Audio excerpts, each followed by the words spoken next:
toutes et à tous. Je vous propose de vous rapprocher un petit peu pour bien entendre nos propos aujourd'hui. Merci d'être avec nous ce midi. Donc aujourd'hui, nous allons parler d'un sujet à fort impact économique et social sur comment déployer la prévention et les innovations en prévention dans les grandes entreprises et chez les assureurs.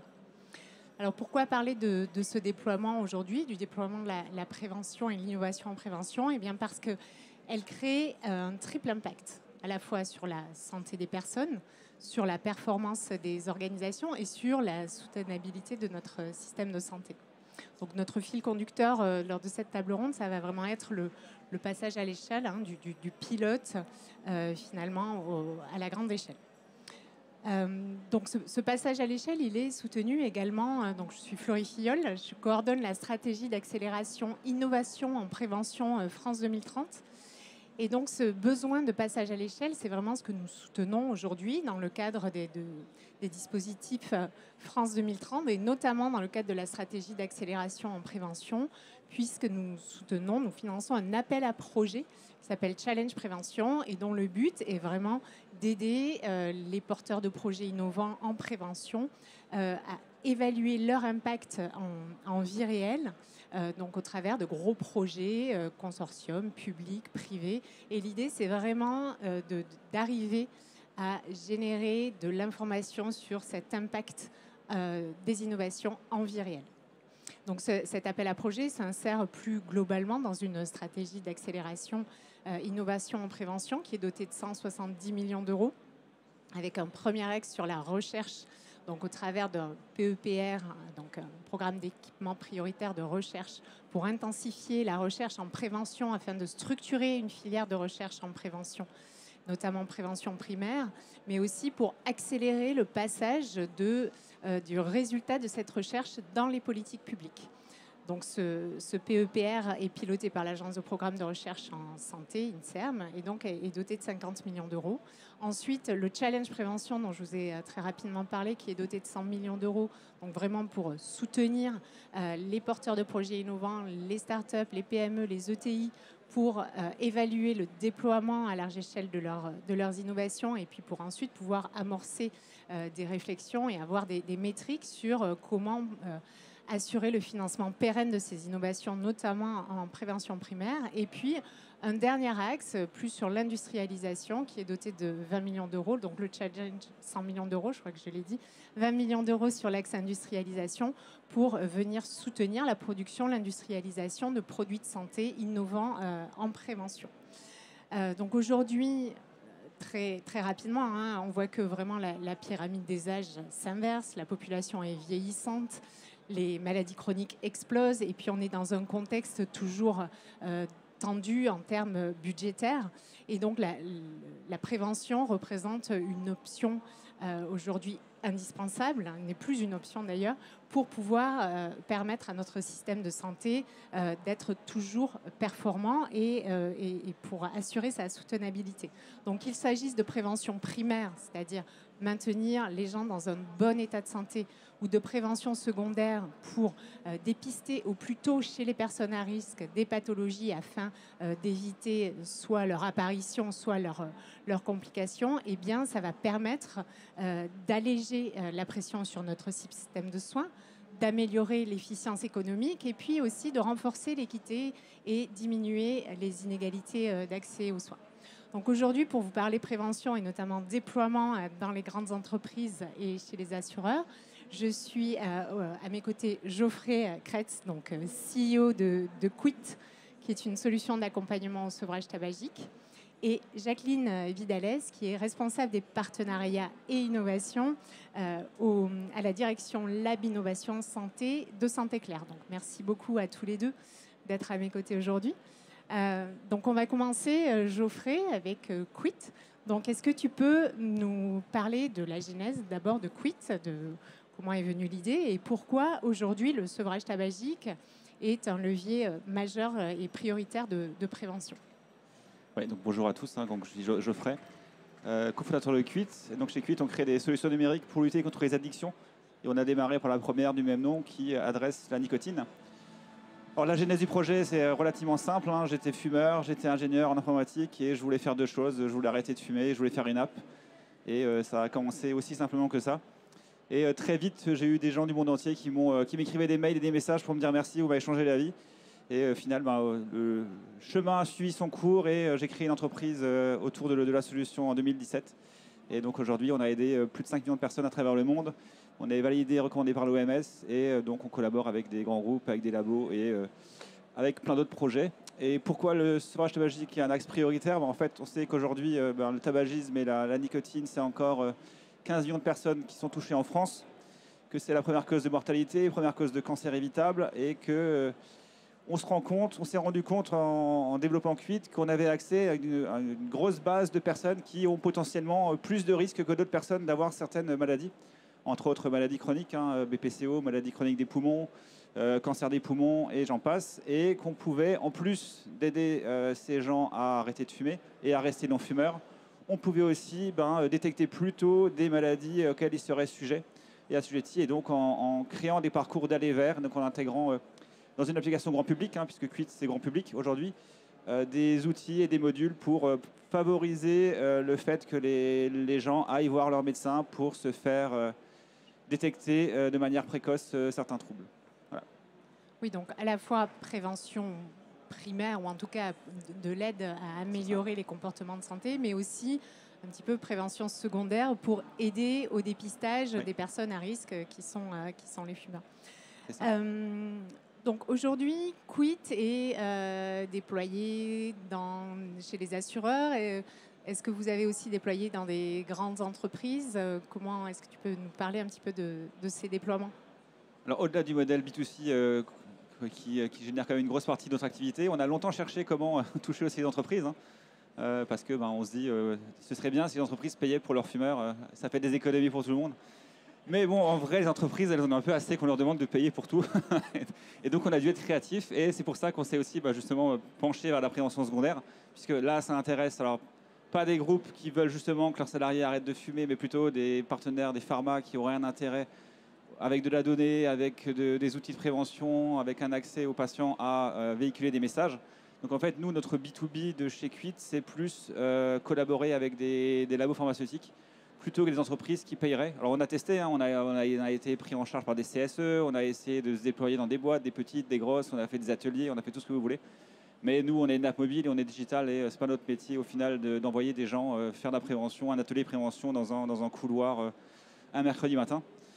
Et donc la deuxième piste, c'est les assureurs. Alors là, pareil, hein, c'est intéressant, mais c'est pas magique, en particulier à cause d'une raison principale, hein, qui est que le modèle classique avec un assureur, c'est du B2B2C. Hein, donc l'assureur dit ok, chouette, je paye la partie premium de Quit. Hein, donc c'est un modèle premium, l'application est gratuite et des fonctionnalités complémentaires sont payantes. Et elles se disent on va payer ces fonctionnalités payantes, enfin payer ces fonctionnalités complémentaires pour les adhérents qu'on va trouver.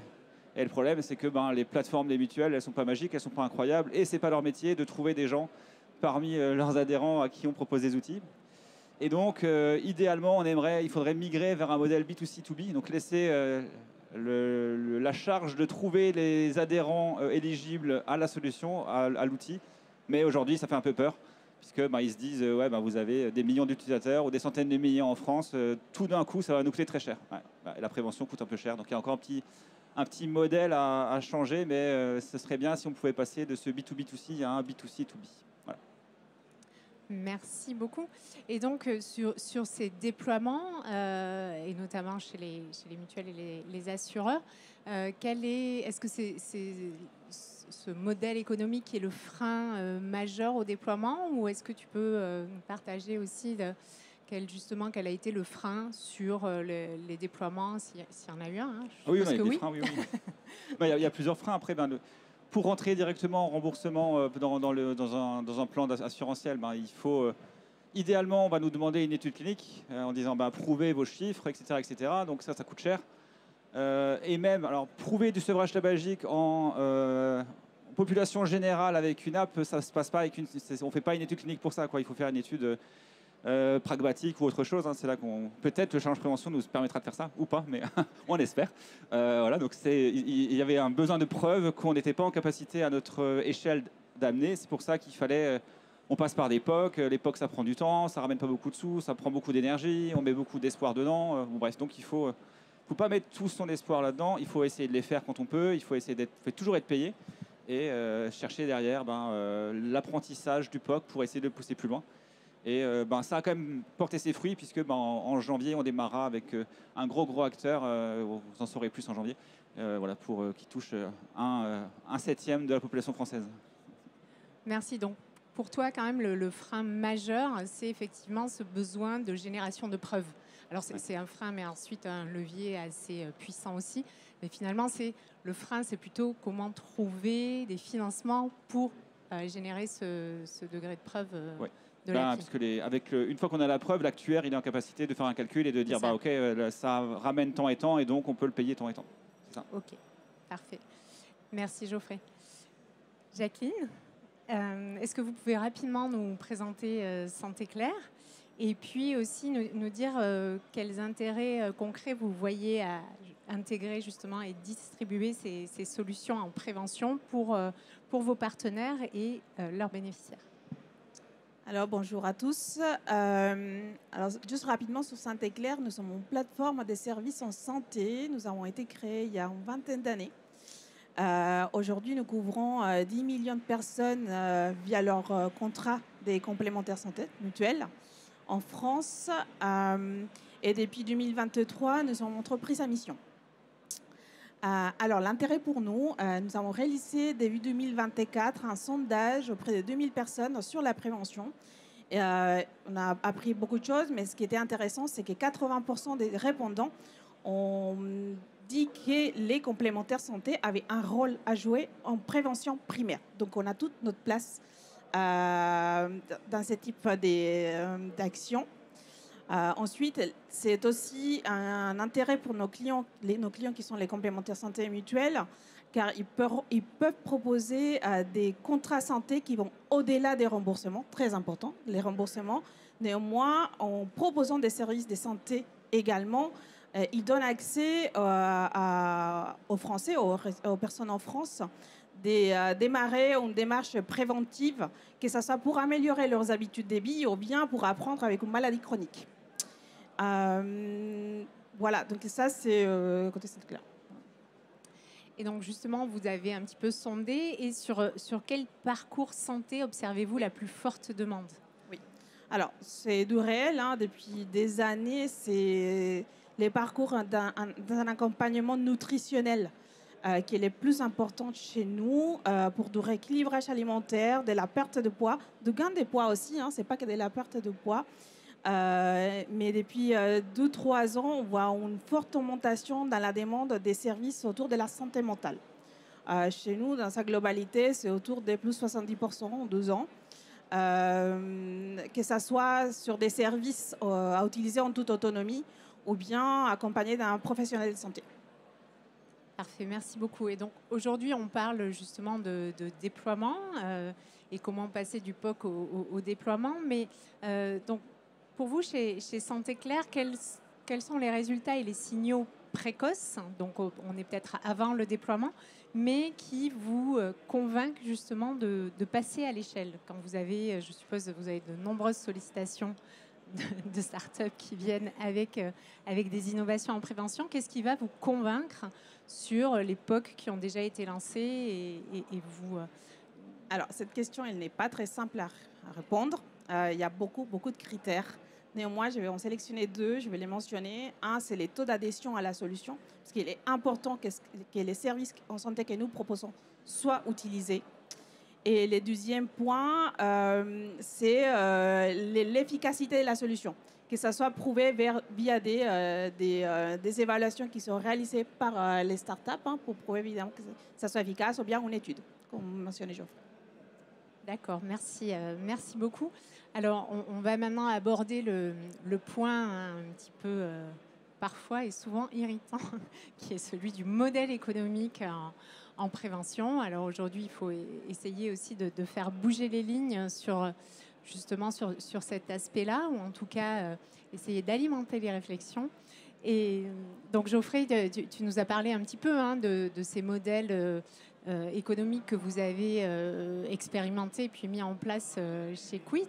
Donc il y a effectivement ce modèle de B2C, mais c'est vrai que, et là j'aimerais bien avoir ton retour d'expérience sur comment une start-up peut avoir une force de frappe suffisante pour aller adresser le consommateur, parce qu'on voit que c'est extrêmement difficile. Et donc, comment Quit a réussi à toucher ces 3 millions d'utilisateurs? Enfin, c'est hyper intéressant. 5, pardon. Je suis restée à 3, c'était il y a 6 mois. Non, quand même, il n'a quand même pas il y a 6 mois. Bah, c'est pas évident. Je pense qu'on a eu de la chance. En vrai, on va pas se leurrer, on a eu de la chance. Déjà, on s'est lancé à un moment où il y avait quand même beaucoup moins de solutions qui existaient qu'aujourd'hui. Même s'il y avait déjà des millions d'applications qui existaient, c'était pas comme aujourd'hui une dizaine. Donc on a été un peu précurseur. Donc ça nous a donné un peu un avantage sur lequel on se repose toujours aujourd'hui.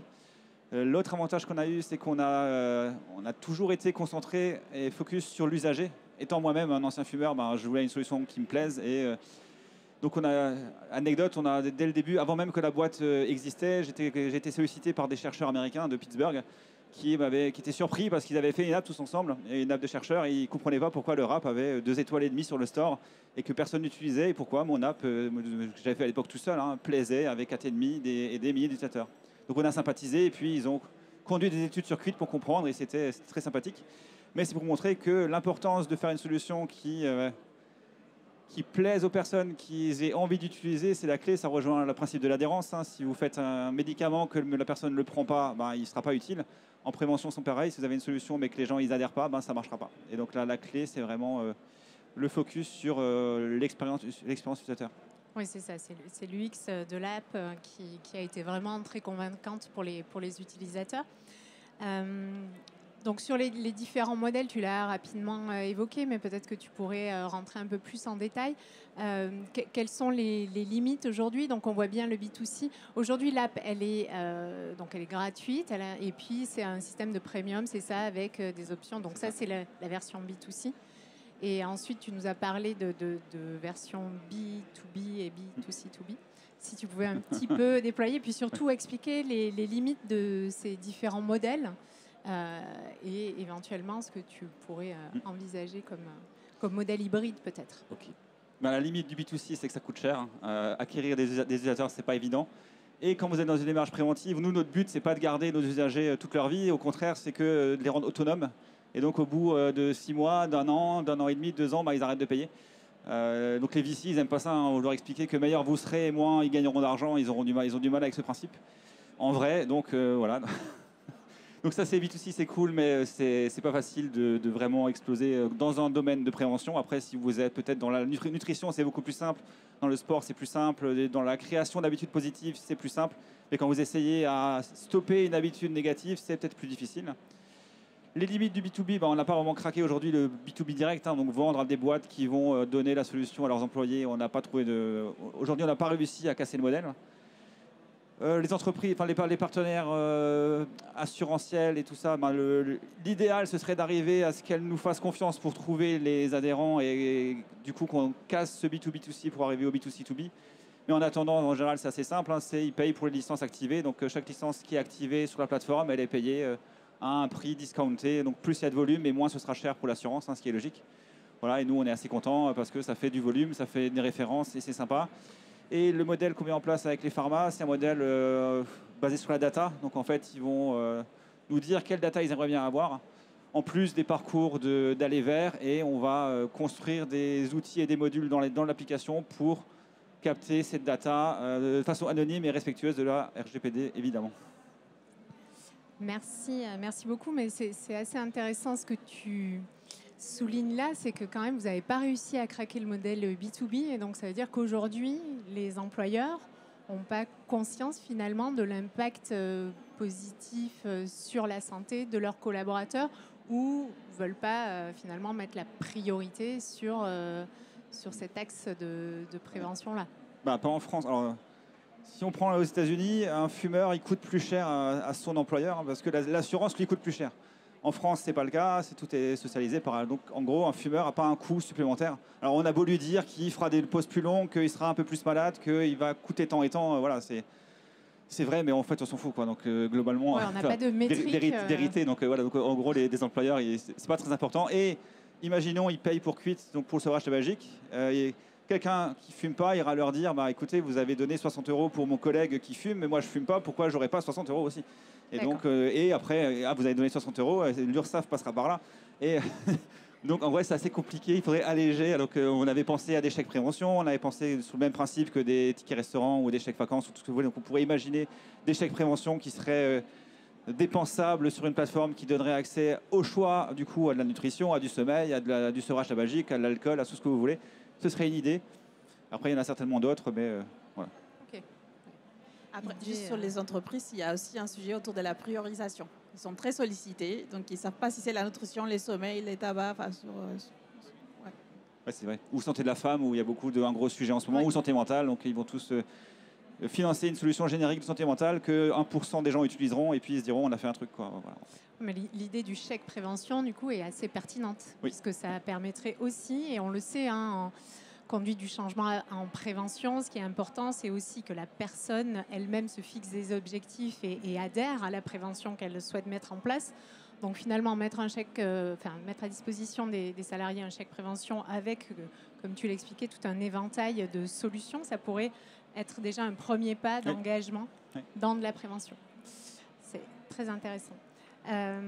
Juste une dernière question sur les modèles éco, le paiement à l'usage ou au résultat. Est-ce qu'aujourd'hui, il est réaliste, il est praticable? À l'usage, oui. Après, c'est bien. Au résultat, on a tenté, mais personne n'a trop envie d'y aller, donc c'est un peu compliqué. Et après, même si on prend la CPM, ils n'ont pas de modèle. Aujourd'hui, leur logiciel n'est pas adapté à un modèle à la performance, donc il faudrait peut-être changer le logiciel aussi, donc c'est pas évident. À l'usage, le problème du tabagisme, c'est qu'il y a 15 millions de personnes en France. Donc vous dites 15 millions, les gens ils se disent ça va leur coûter une fortune. Alors qu'ils oublient que tous les fumeurs ne souhaitent pas, aimeraient arrêter, mais ils n'essayent pas tous. Et il y en a très peu qui réussissent. Donc en fait, il y a un peu un biais cognitif qui leur dit oh, ça coûtera très cher. Et c'est pareil, le sommeil, certainement une personne sur 3, 4 doit avoir des problèmes de sommeil. Donc ils diront ça va coûter une fortune. Donc en fait, le vrai frein, c'est la crainte des payeurs que les coûts explosent. Et c'est vrai qu'en prévention, en fait, il faut d'abord investir avant d'avoir des bénéfices. Et en curatif, en fait, vous payez tout de suite et vous êtes soigné, quoi. Donc la logique étant inversée, ça prend un peu de temps avant que la rentabilité de la prévention arrive. Oui, ça c'est le gros sujet, la grosse problématique. Donc Jacqueline, côté Santé Claire, quand vous choisissez finalement de référencer, de distribuer une solution de prévention, est-ce que vous pouvez nous partager quels sont vos critères clés? Parce que ça, c'est très important aussi pour les porteurs d'innovation qui viennent vous voir, justement, de savoir finalement sur quel... on a parlé tout à l'heure un peu des signaux précoces qui permettent la décision, mais finalement déjà d'anticiper quel va être le retour de Santé Claire et des assureurs. Alors, il y a beaucoup de critères. Les principaux, je vais les dire ici. Les premiers, c'est vraiment les bases scientifiques sur lesquelles la solution a été conçue. Est-ce qu'il y a un comité scientifique? Qui sont les experts?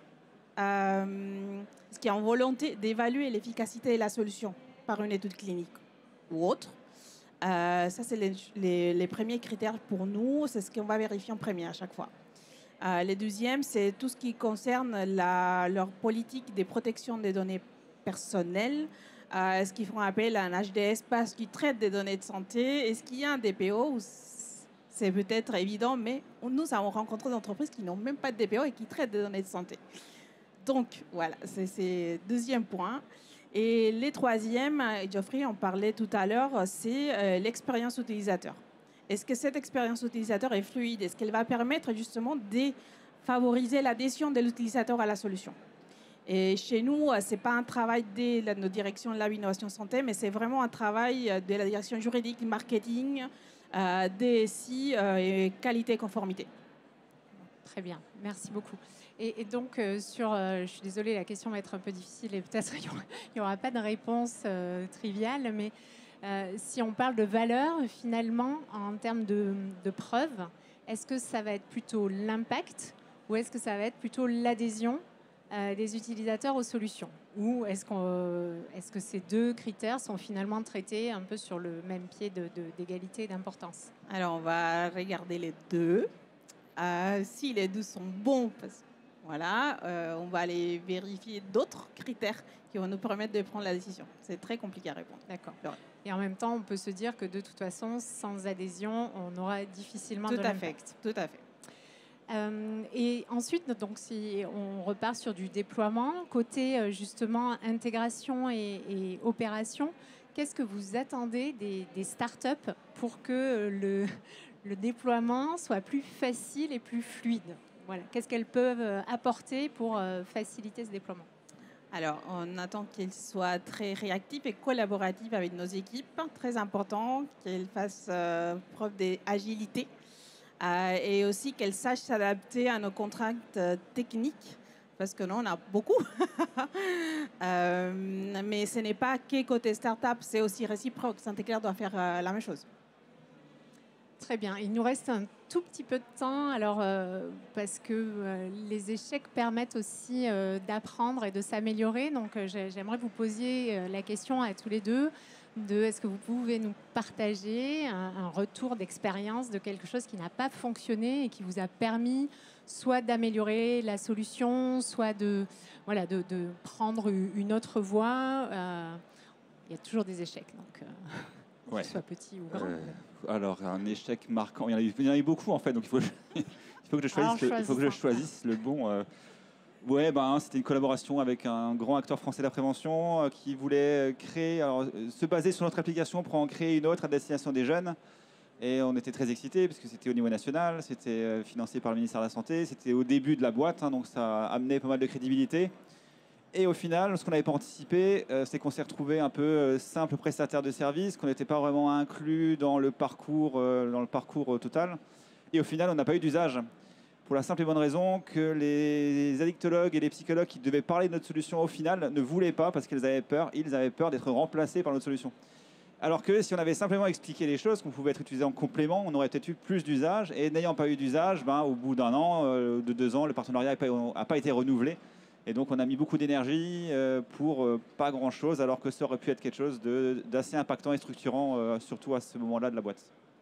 Merci beaucoup. Et ce retour d'expérience-là, il est précieux parce qu'on voit bien qu'il y a une conduite du changement dans la prévention au niveau individuel, mais il faut aussi embarquer cette conduite du changement des professionnels de santé et plus globalement des acteurs de la prévention. Oui. Donc, on voit bien que 100%. il y a différents facteurs qui viennent... Jacqueline, est-ce que vous avez aussi une expérience à nous partager?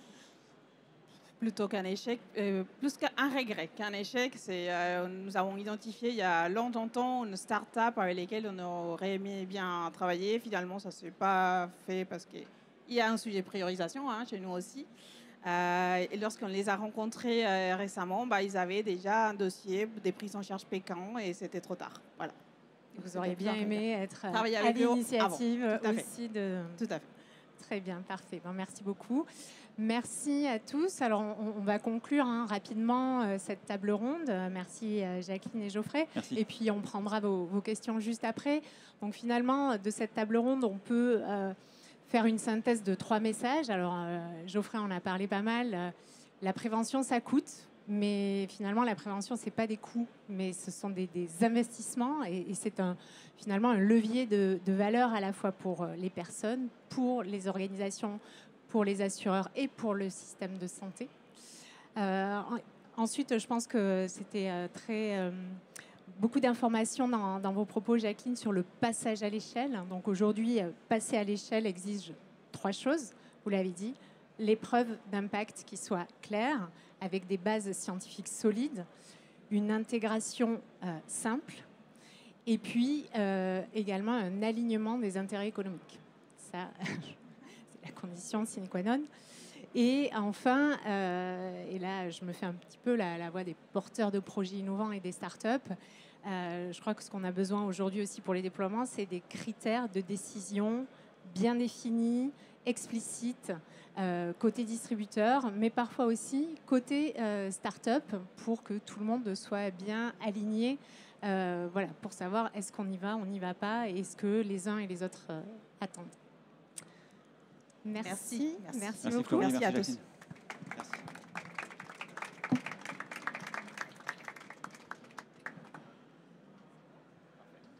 Et il reste du temps. Une question. Une question, si vous avez une question.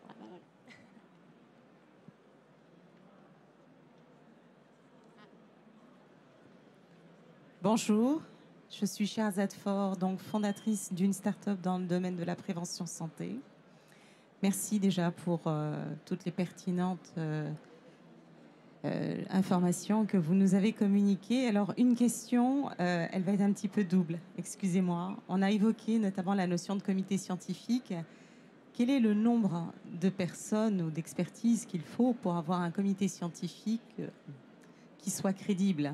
Parce qu'on voit beaucoup de présentations avec des comités scientifiques d'une vingtaine de personnes. Je ne sais pas comment ils font pour travailler à 20 et s'entendre, ça fait beaucoup. Et voilà, est-ce qu'il y a un minimum requis? Et puis la seconde question, elle porte notamment sur la validation scientifique. Aujourd'hui, dans le domaine de la prévention, et c'est le cas de mon entreprise, nous redonnons la main à des professionnels de santé à travers la technologie. Mais derrière, il s'agit de services de prévention santé assistés, c'est-à-dire que ce sont les professionnels de santé qui vont définir le type d'observance thérapeutique qu'ils vont mettre en place. Alors, va-t-on ou doit-on faire valider à travers un essai clinique la compétence que peut avoir un professionnel de santé à déterminer la manière dont il souhaite lui-même organiser son observance avec les moyens technologiques? Parce qu'on entend souvent ce que vous dites, et vous avez raison de le préciser, parce que c'est un obstacle que l'on rencontre lorsque l'on entreprend dans le domaine de la prévention. Mais il y a des professionnels de santé aujourd'hui qui ne sont pas substitués par la technologie, qu'on utilise. Alors doit-on leur faire passer un nouveau diplôme pour pouvoir les conformer à l'essai clinique tant attendu?